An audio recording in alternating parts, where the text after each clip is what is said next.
put my name on the ballot, not because I want to be a family court judge, but because I want to reform a system. Because I want to lead a rebellion, if you will, against the current status quo, which I think is fundamentally wrong, and that exploits common folk for the benefit of lawyers, and that most especially harms kids.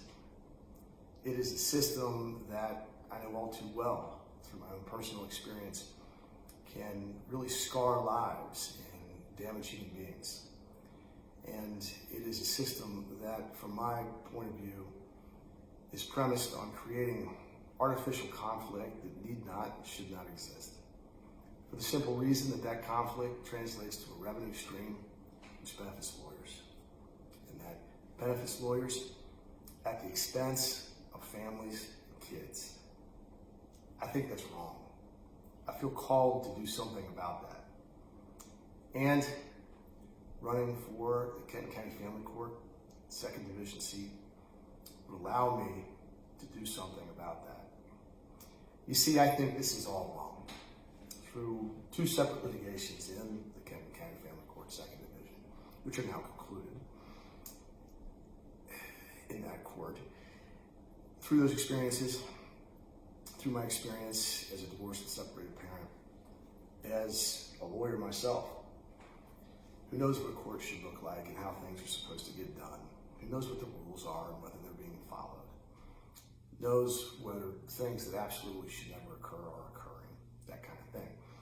Through those experiences and through the experience that I had, and in that way coming to meet so many others who had similar experiences, and coming to talk with so many people whose lives have been changed in a negative way, whose children have been scarred on account of not only the system itself and being in the system, by the entire legal framework that exists on account of that system. There are many symptoms to the problem, but there is but one disease. And that disease, in my opinion, is that the rule of law is not followed.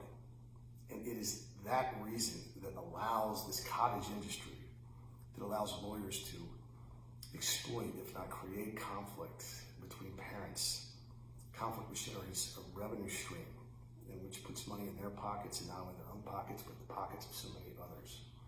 It invests so many in that system, such that somebody like me, who might come around and protest it and speak out and acknowledge the obvious, is going to be tarred and feathered and very publicly targeted.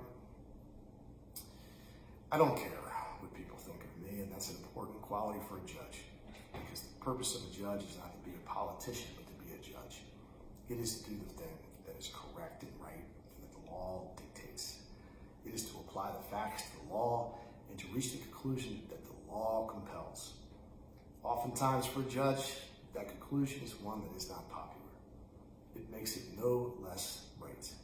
It makes it that much more important to do the right thing. That takes courage, commitment, autonomy, independence, and a dogged determination to do one thing and one thing only, and that is to get it right, not to be popular. I care very much about how my actions and words affect other people, and when they unwittingly hurt them, I very much care about that and seek to make amends and to learn from those mistakes. But I don't give a damn what people think about me.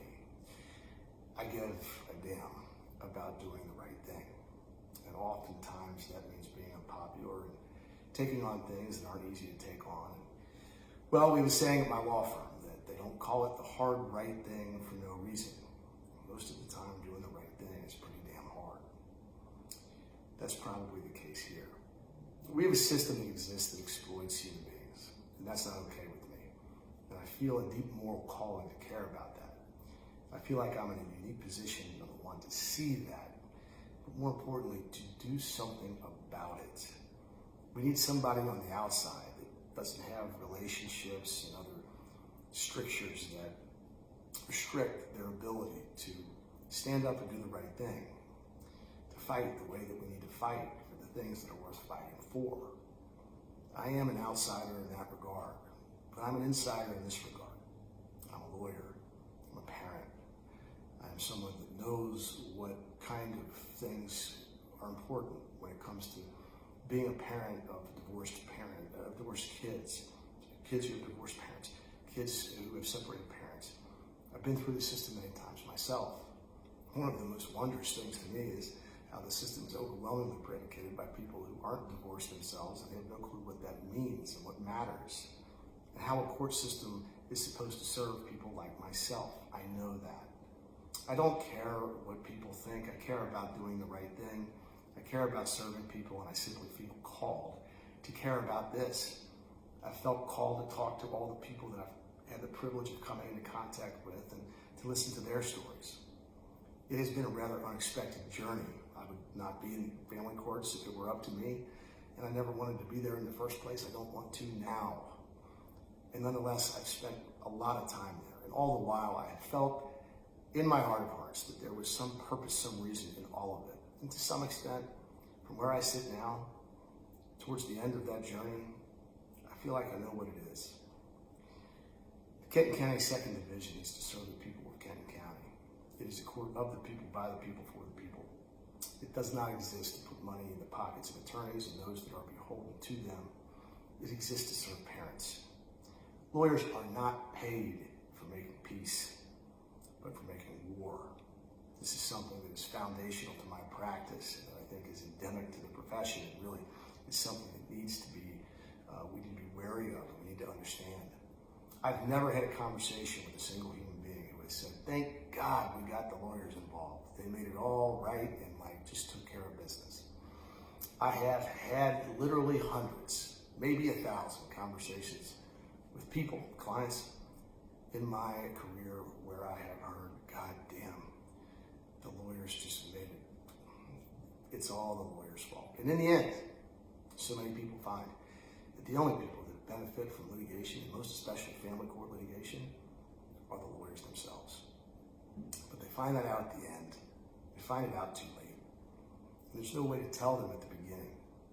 The fact of the matter is that the system shouldn't exist, that we should promote peace between parents, that we should not be beholden to a profit motive, that we should care about the weak and downtrodden, that we should treat pro se litigants with the same dignity, courtesy, and respect that we treat parties that do have lawyers. That we should understand that pro se litigants and others amongst us, our brothers and sisters that don't have what we have, rely on those of us who know the rules to follow them and to make sure that they are followed as to those people most especially.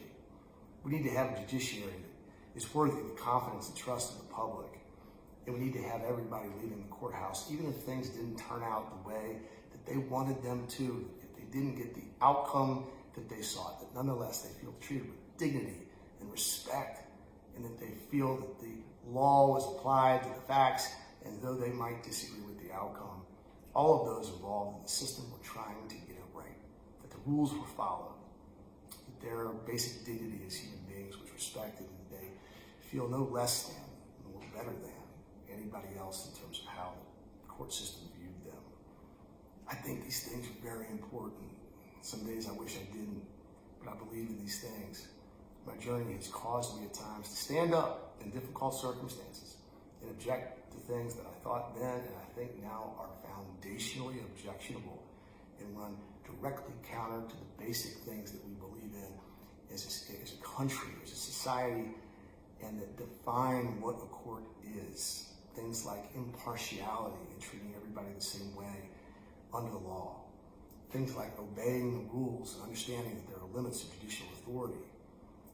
Things like understanding that we have the rules and we have the law for a reason, and the purpose of a judge is to be a judge, not an emperor. There are limits to the judicial authority, and that when we exceed those, we not only violate the law, we violate the trust that the people have put in the judiciary. It is, after all, from the people that the authority of those elected to do what they do comes. For all these reasons, I hope that you will indulge me in this dialogue. You will give me your feedback, your opinions. Tell me whether I'm crazy. You're against me running. You're for me running. You think it's a crazy idea. It is crazy in this way. I have a wonderful life, a wonderful practice. I'm passionate about what I do. I get to help people, and I care about that. I love doing that. I love taking on big, difficult, tough, challenging things that few others will attempt, much less have any self-belief and actual success. I believe in helping those who feel lost and forsaken. I believe in being the person who stands up for what is right when it's really difficult to do. And I hope I am that person, flawed as I may be. And I feel called to care about the situation and to invite discourse and to pray and to contemplate doing what I think is the right thing, which may very well be running for office. Thank you and have a good day.